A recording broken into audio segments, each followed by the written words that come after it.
Hello सभी का मैं हार्दिक स्वागत करता हूं हमारे और आपके प्यारे चैनल सुपर एकेडमी में। रासायनिक विज्ञानों की क्लास में की जो श्रृंखला चल रही है उसमें आज एमसीक्यू की दूसरी क्लास लेकर हम आपके सामने उपस्थित हुए हैं। पिछली क्लास में हमने कुछ एमसीक्यू किए थे और आज हम आपके सामने और बेहतरीन और अच्छे एमसीक्यू लेकर उपस्थित हुए हैं। मैं नितिन यादव शुरू करता हूं आज की रासायनिक विज्ञान की क्लास का एमसीक्यू के दूसरा पार्ट। पहला प्रश्न हमारा क्या आता है? पहला प्रश्न हमें यह कहता है कि इलेक्ट्रॉन के तरंग प्रकृति की खोज किसने की थी। अब सबसे पहली बात है इलेक्ट्रॉन, हमने जो पार्ट पढ़ाया था आपको तो इलेक्ट्रॉन, प्रोटॉन और न्यूट्रॉन के बारे में भी आपको जानकारी दी थी। अभी हम इसमें आगे पढ़ेंगे कि इलेक्ट्रॉन की खोज आखिरकार किसने की थी। थॉमसन ने की थी, डी ब्रोगली ने की थी, रदरफोर्ड ने की थी या बोहर ने की थी। सारी बात यह है कि इन सब चीजों में किसने इलेक्ट्रॉन के बारे में हमको बताया था। तो आपको याद होगा कि इलेक्ट्रॉन के बारे में हमको किसने बताया था कि क्या थॉमसन ने बताया था या डी ब्रोगली ने बताया था या रदरफोर्ड ने या नील्स बोहर ने बताया था। तो इलेक्ट्रॉन की जो खोज की थी वो जे थॉमसन ने की थी 1950 के अंदर। तो इसका जो सही विकल्प है हमारा वो क्या है? J Thomson. जे थॉमसन ने इसकी खोज की थी। तो हमारा जो सही विकल्प है वो क्या है? J Thomson. एक बार फिर बताना चाहता हूं कि सबसे पहली जो खोज हमारी आई थी वो सबसे पहले परमाणु की खोज हुई थी कि सबसे छोटा पदार्थ हमारा क्या होता है? परमाणु ही होता है। हाँ, कि सबसे पहला जो हमारा जो भाग आया था वो क्या था? उसमें हमारे ये नहीं कहा गया था कि हमारे इलेक्ट्रॉन के अंदर क्या चीज है, हमें यह बताया गया था कि जो हमारा प्रोटॉन है वो हमारा क्या होता है? अभाज्य होता है, उसको और छोटा नहीं तोड़ सकते।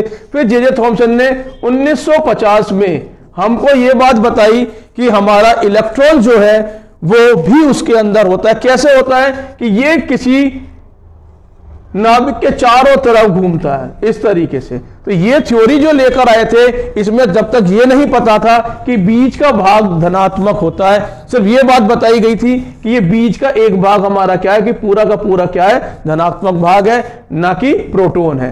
तो थॉमसन ने हमारे सामने ये थ्योरी रखी कि हमारे एक धनात्मक भाग के चारों तरफ जो चीज घूमती है वो क्या है? इलेक्ट्रॉन है। तो इलेक्ट्रॉन की जो खोज की थी वो किसने की थी? जे थॉमसन ने की थी। ठीक है, अगले प्रश्न में हम क्या देखेंगे कि तत्व की सबसे छोटा भाग को क्या कहते हैं? तत्व मतलब कि कोई भी अगर धातु किसी भी चीज से बनी हुई है उसका सबसे छोटा भाग क्या कहलाता है। तो हमने अपने पाठ में आपको यही बताया था कि सबसे छोटा भाग क्या है? परमाणु, एटम ही होता है। और एटम किस किस से मिलकर बना हुआ है? एटम आपका किस किस से मिलकर बना हुआ है? एक एटम आपका किससे मिलकर बना हुआ है? इलेक्ट्रॉन, प्रोटॉन और न्यूट्रॉन, इनसे मिलकर बना हुआ है। तो सबसे छोटा भाग क्या हो गया? हमारा एटम, क्योंकि एटम के अंदर तो ये तीनों मौजूद हैं, लेकिन जो तत्व का सबसे छोटा भाग होता है वो क्या होता है? हमारा परमाणु। परमाणु को क्या कहते हैं? हम एटम कहते हैं। ठीक है, अगले तीसरे क्वेश्चन में हम क्या देखते हैं कि डाल्टन के परमाणु सिद्धांत के अनुसार कौन सा सबसे छोटा कण स्वतंत्र रूप से रह सकता है? डाल्टन का जो नियम था, डाल्टन ने हमसे क्या कहा था कि भाई सबसे छोटी इकाई जो है वो क्या है? हमारी परमाणु है। और ये भी फिर उसके बाद हमको क्या बताया कि डाल्टन के परमाणु सिद्धांतों के अनुसार हमारा कौन सा ऐसा छोटा कण है, कण जो स्वतंत्र रूप से रह सकता है? विकल्प क्या है? अणु, परमाणु, धनायन या ऋणायन। तो हमारा सबसे छोटा भाग कौन सा है?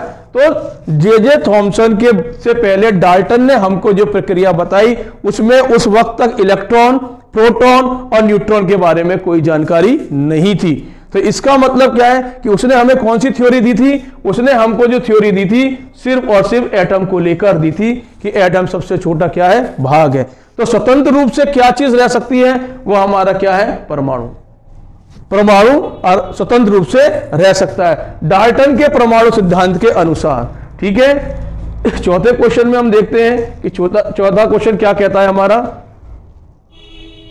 किसी परमाणु का रासायनिक व्यवहार निर्भर करता है उसके किस पर? न्यूक्लियस में प्रोटॉनों की संख्या न्यूक्लियस में न्यूट्रॉनों की संख्या, न्यूक्लियस के गिर्द घूम रहे इलेक्ट्रॉनों की संख्या, ये न्यूक्लियस में न्यूक्लियनों की संख्या। सबसे पहले हम इस प्रश्न में ये जान लें कि एक परमाणु, जो हमारा परमाणु होता है, उसके अंदर बीच में क्या होता है, नाभिक, जिसको हम क्या कहते हैं, आपका पॉजिटिव। पॉजिटिव के अंदर क्या क्या पाया जाता है, प्रोटॉन और न्यूट्रॉन, ये दोनों मिलकर होते हैं इसके अंदर। इसके चारों तरफ क्या घूमते हैं, हमारे इलेक्ट्रॉन्स। इसके जो चारों तरफ हमारे यहां पर जो घूमते हैं वो सब है हमारे इलेक्ट्रॉन्स। तो सवाल अब ये आता है कि किसी परमाणु के रासायनिक व्यवहार में, जब कोई परमाणु रासायनिक व्यवहार कर रहा होता है तो उसके अंदर कौन सी बात निर्भर करती है, उसके न्यूक्लियस में प्रोटॉनों की संख्या। न्यूक्लियस ये है, ये हमारा न्यूक्लियस हो गया। न्यूक्लियस में प्रोटॉनों की संख्या, न्यूक्लियस में न्यूट्रॉनों की संख्या, न्यूक्लियस के इर्द गिर्द घूम रहे इलेक्ट्रॉनों की संख्या। आपको याद होगा जब इस विषय के बारे में हम बता रहे थे तो हमने ये कहा था कि जो हमारे इलेक्ट्रॉन होते हैं वो या तो शेयरिंग करते हैं, या तो दूसरे की तरफ चले जाते हैं, या अपने अंदर ले लिए जाते हैं। तो किसी भी केमिकल या रासायनिक अभिक्रिया के अंदर अगर हमारे रासायनिक व्यवहार में सबसे ज्यादा जो निर्भर करेंगी वो कौन सी बात करेंगी, कि न्यूक्लियस के इर्द घूम रहे इलेक्ट्रॉनों की संख्या। ये इलेक्ट्रॉनों की संख्या की वजह से ही हमारा एटम क्या करता है, रासायनिक व्यवहार करता है। ठीक है, तो हमारा जो इसका विकल्प सही होगा वो क्या होगा, तीसरा विकल्प सही होगा कि न्यूक्लियस के इर्द गिर्द घूम रहे इलेक्ट्रॉनों की संख्या की वजह से ही एक परमाणु क्या करता है, रासायनिक व्यवहार करता है। ठीक है, तो हमारे अब चलते चौथे प्रश्न की तरफ। चौथा प्रश्न हमारा क्या कहता है, चौथे प्रश्न में द्रव्यमान संख्या किसका योग है। द्रव्यमान संख्या किसका योग है, केवल प्रोटॉन, इलेक्ट्रॉन और प्रोटॉन, इलेक्ट्रॉन और न्यूट्रॉन, या प्रोटॉन और न्यूट्रॉन। हमारे ये तीन तत्व इसमें पाए जाते हैं एटम के अंदर। एटम क्या क्या, सबसे पहले प्रोटॉन, उसके बाद इलेक्ट्रॉन और तीसरा न्यूट्रॉन। चार्ज के हिसाब से बात करें तो हमारा प्रोटॉन क्या आता है, धनात्मक, ये ऋणात्मक, ये क्या होता है हमारा ऋणात्मक, और इसके बाद इस पे कोई भी चार्ज नहीं होता, इसके ऊपर कोई भी चार्ज नहीं होता है। तो अब द्रव्यमान संख्या किसके योग पर निर्भर करेगी। हमारा सबसे पहला सवाल यह है कि द्रव्यमान संख्या किस पर निर्भर करेगी, तो हमें यह देखना है केवल प्रोटॉन। तो हमारे न्यूक्लियस के अंदर जो वजन होता है, भार होता है, अब देखिए द्रव्यमान संख्या किस चीज पर निर्भर करती है। ये हमारा न्यूक्लियस, ये हमारे इलेक्ट्रॉन देखिए घूमने लगे, यहां इसका जो वजन है वही क्या कहलाता है, हमारा एटॉमिक मास, मतलब कि द्रव्यमान।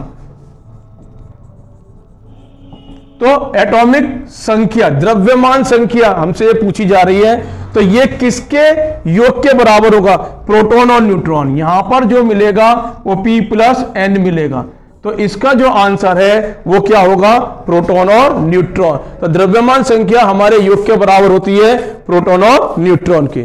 ठीक है, चलिए अब अगला प्रश्न देखते हैं। अगले प्रश्न की तरफ चलते हैं। उसमें हमसे यह पूछा गया है कि किसी लिखा हुआ है, किसी परमाणु के द्रव्यमान और द्रव्यमान संख्या के अंतर को कहते हैं।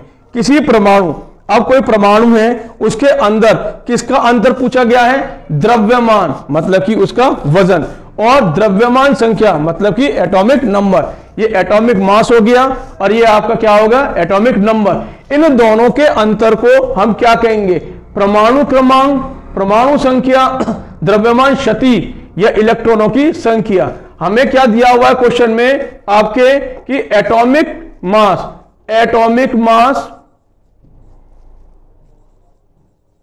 और किसका अंतर है, एटॉमिक नंबर। एटॉमिक नंबर, इनके बीच का जो अंतर है वो किसके बराबर है, उसको हम क्या कहते हैं, परमाणु क्रमांक नहीं, परमाणु संख्या ये भी नहीं कहते, इलेक्ट्रॉनों की संख्या की इसके अंदर कोई भी बात नहीं होती, तो ये भी नहीं होगा।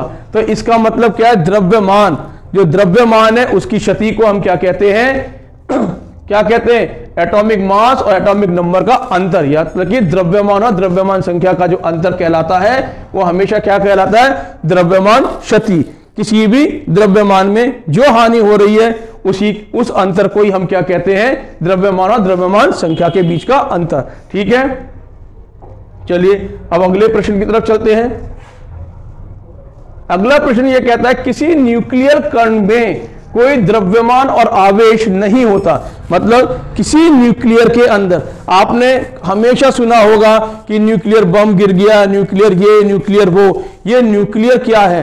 तो ये न्यूक्लियर जो कण है हमारा, ये भी एक तरह का क्या एटम ही है कि न्यूक्लियर कण में कोई द्रव्यमान और उसके ऊपर जो आवेश है नहीं होता, किंतु प्रकीर्णन होते हैं इलेक्ट्रॉन, प्रोटॉन, न्यूट्रॉन या मेसॉन। कहने का मतलब है कि इन सब में ऐसा क्या है जो लगातार उस क्रिया में भाग लेते रहते हैं जबकि उस पर कोई आवेश भी नहीं होता। तो जब किसी भी वस्तु के ऊपर आवेश नहीं होगा तो उसमें क्या होगा? No charge. तो हमें इतना तो पता है कि हमारे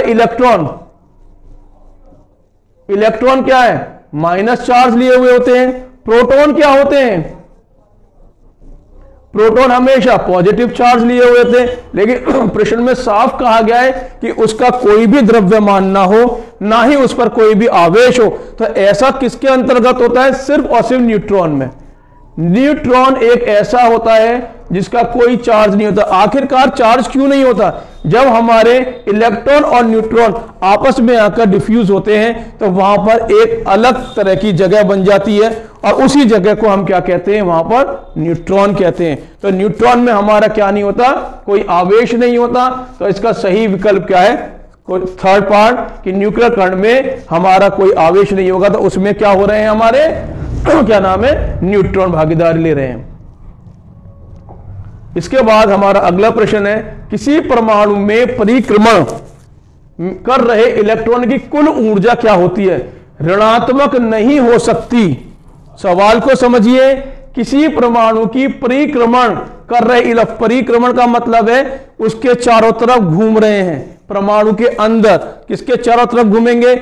हमारे नाभिक के चारों तरफ घूम रहे इलेक्ट्रॉनों का कुल ऊर्जा क्या होगी? ऋणात्मक नहीं हो सकती। का शून्य से अधिक कोई भी मूल्य हो सकता है, कभी भी धनात्मक नहीं हो सकती, सदा धनात्मक होती है। सबसे पहली बात इस प्रश्न के अंदर हमारा सबसे अच्छा विकल्प यही है कि इलेक्ट्रॉनों की बात हो रही है। इलेक्ट्रॉन क्या होते हैं? नेगेटिव चार्ज होते हैं और इलेक्ट्रॉन कभी भी पॉजिटिव नहीं होगी। मतलब कि आपका धनात्मक तो होंगे ही नहीं। ठीक है, धनात्मक तो होंगे ही नहीं, कभी भी धनात्मक नहीं हो सकते। बिल्कुल सही है, इलेक्ट्रॉन कभी भी धनात्मक नहीं हो सकते। तो इसका सही विकल्प क्या है? सी पार्ट है कि वो हमेशा क्या होंगे? ऋणात्मक होते हैं, हमेशा ही, कभी भी धनात्मक नहीं होंगे। तो इसका सही विकल्प क्या है? आपका सी। अगले प्रश्न में हम देखते हैं कि किन किरणों के परिकिरण से नाभिक के आकार का आकलन किया जा सकता है। किन किरणों के? आप जब इस पार्ट को पढ़ रहे थे तो एक ऐसा एक्सपेरिमेंट आया था जिसमें हमने कणों के बारे में बात की थी, जिसमें अल्फा पार्टिकल्स लिए गए थे, जिसकी वजह से हमको न्यूक्लियस की खोज कर पाए, ये कह पाए कि उसके बीच में एक न्यूक्लियस होता है, नाभिक होता है। तो नाभिक का नाम आया, ये आया न्यूक्लियस, नाभिक का नाम आ गया। तो अल्फा कणों की बात हो रही है, तो इसका सही विकल्प क्या है? अल्फा कण। ठीक है, अगले प्रश्न की तरफ चलते हैं। हमारा 10वां प्रश्न क्या कहता है? नाभिक के धनावेशित होने की खोज किसने की? नाभिक के धनावेशित। अब हमें यह तो पता है कि भाई इलेक्ट्रॉनों की खोज हो गई थी, प्रोटॉनों की खोज हो गई थी, न्यूट्रॉन की खोज हो गई थी। नाभिक की खोज किसने की थी? हम कई क्लासों में आपको बता चुके हैं। क्या थॉमसन ने की थी, या रदरफोर्ड ने की थी, या नील्स बोर ने की थी, या जेम्स कैडविक ने की थी? भाई आपके जो नाभिक के धनावेशित की जो खोज की थी वो तो रदरफोर्ड ने ही की थी, क्योंकि न्यूक्लियस की खोज ही रदरफोर्ड के द्वारा की गई थी। तो इसका सही उत्तर क्या होगा? आपका रदरफोर्ड होगा। इसके अगले क्वेश्चन की तरफ हम चलते हैं और अगले क्वेश्चन में हमसे यह कहा गया परमाणु भार का अंतरराष्ट्रीय मानक है क्या? देखिए, सबसे ज्यादा पाया जाने वाला तत्व भी हमारे अंतरराष्ट्रीय मानक कहलाता है। और सबसे ज्यादा पाया जाने वाला तत्व कौन सा है? कार्बन 12। कार्बन 12 सबसे ज्यादा पाया जाने वाला तत्व है, इसीलिए इसका विकल्प क्या होगा आपका, अंतरराष्ट्रीय मानकों में परमाणु का भार किस पर निर्भर करता है, कार्बन 12 पर। अगले प्रश्न की तरफ चलते हैं। अगला प्रश्न हमारा क्या कहता है कि पोजीटोन किसका प्रतिकीर्ण है। पोजीटोन नाम से ही बताया जाता है पॉजिटिव, तो पॉजिटिव हमारा किसका है, प्रोटॉन का। प्रोटॉन का ही भाई है पॉजिटोन, ठीक है। तो हमारा इसका विकल्प क्या होगा सही, पॉजिटोन मतलब कि प्रोटॉन, ठीक है। चलिए अगले प्रश्न पे चलते हैं। अगला प्रश्न हमारा कहता है नाभिक का द्रव्यमान संख्या। अब नाभिक की जो द्रव्यमान संख्या है सदा उसके परमाणु क्रमांक से कम होती है, सदा उसके परमाणु क्रमांक से ज्यादा होती है, सदा उसके परमाणु क्रमांक के बराबर होती है, या कभी उसके परमाणु क्रमांक से ज्यादा तो कभी उसके बराबर हो सकती है। क्या होगा इसका सही विकल्प, नाभिक का द्रव्यमान। तो नाभिक का जो द्रव्यमान होता है सदा उसके परमाणु क्रमांक से हमेशा ज्यादा होगा, हमेशा ज्यादा होगा। तो इसीलिए इसका जो सही विकल्प है आपका क्या कहलाएगा, बी पार्ट, हमेशा ही नाभिक का द्रव्यमान ज्यादा होता है उसके क्रमांक से। अगले प्रश्न की तरफ चलते हैं। अगला प्रश्न हमारा यह कहता है निम्न में किसने आणविक सिद्धांत के प्रतिपादित किया। आणविक मतलब कि एटम के सिद्धांत को किसने प्रतिपादित किया। बेंजामिन फ्रैंकलिन का कोई नाम नहीं है इसकी खोजों में, मैडम क्यूरी का भी नहीं है क्योंकि इन्होंने किसकी पारा की खोज की थी, एल्बर्ट आइंस्टीन तो है ही नहीं इसके अंदर, तो एक ही नाम बचता है जॉन डाल्टन। चौथा इसका आंसर सही है कि जॉन डाल्टन ने ही एटम की खोज की थी और उसके बारे में हमको बताया था। अगले प्रश्न की तरफ हम चलेंगे। अगला प्रश्न हमारा क्या कहता है कि प्रोटॉन की ऊर्जा E संवेग P में सही संबंध क्या है, सी में सही संबंध क्या है। प्रोटॉन की ऊर्जा एनर्जी, सी हमारा स्पीड, तो हमारा पी क्या है। तो इसका जो सही विकल्प है आपका हमेशा क्या निकलेगा, P is equal to E C square इसका विकल्प है, पहला विकल्प इसका सही है। अगले प्रश्न की तरफ चलते हैं। अगला प्रश्न हमारा यह कहता है कि एक परमाणु में दो इलेक्ट्रॉन की चारों क्वांटम संख्या आपस में समान नहीं हो सकती। मतलब कि एक परमाणु के अंदर दो इलेक्ट्रॉनों की चारों क्वांटम संख्याएं आपस में समान नहीं हो सकती। यह नियम किस वैज्ञानिक से संबंधित है।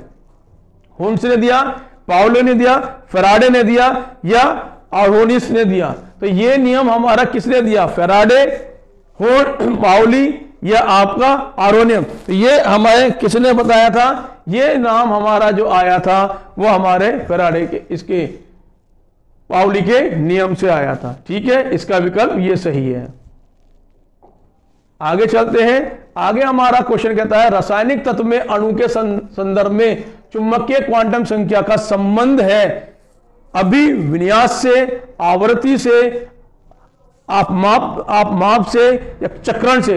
रासायनिक तत्व में अणु के संबंध में चुंबकीय क्वांटम संख्या का संबंध है अभिविन्यास से या आवृत्ति से, आपमाप से या चक्रण से।